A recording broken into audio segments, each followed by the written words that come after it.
I, 29 female, have been with my boyfriend, we'll call him Jason, 31 male, for 4 years, and we have been living together for 2.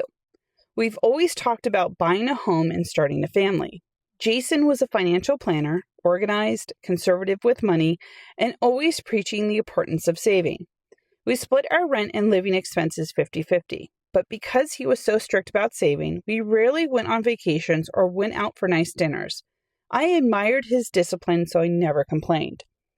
One Saturday morning, while Jason was at the gym, his laptop was sitting open on the kitchen counter. A notification popped up from a real estate portal.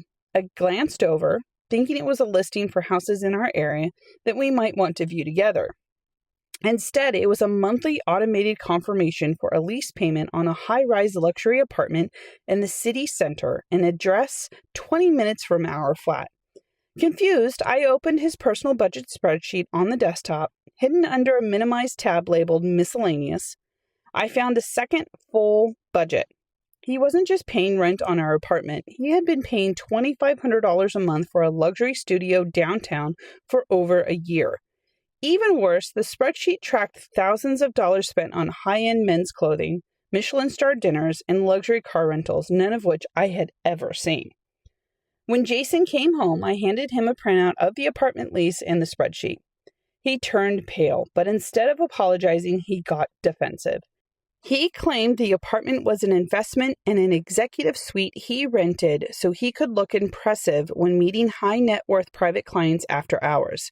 He insisted nothing improper was happening and accused me of invading his privacy and ruining his professional reputation by questioning him. I didn't buy it. That afternoon, while he was in the shower, I took the key fob I'd seen tucked into a spare wallet and drove directly to the luxury studio building. When I used the key fob and opened the door, I didn't find an office or client meeting room. I found a lavish bachelor pad, designer clothes in the closet, a fully stocked bar, photos of him on trips I knew nothing about, and women's cosmetics in the bathroom vanity that were not my brand. He was essentially living a completely separate life as a single wealthy bachelor while keeping me in a modest apartment, splitting basic rent, and convincing me we were too broke for nice dates.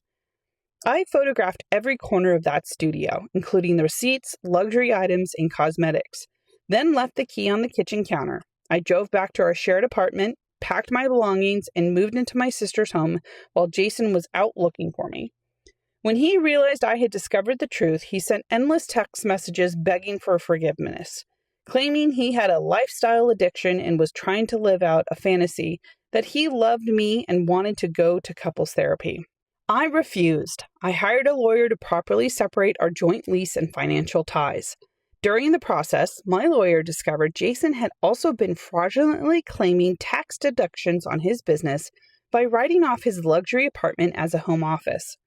I cut off all direct contact, but unbeknownst to me, an audit was triggered on his firm due to the improper tax filings, leading to his suspension from financial planning agency. I used my saved money to move into a bright, beautiful apartment of my own. 6 months later, I am thriving, enjoying my life without someone counting every single penny while secretly spending thousands on a lie. And that is it for this story. Thank you so much for listening. If you've made it this far, follow along because I read full stories every single day. No cliffhangers here. I'll see you guys tomorrow.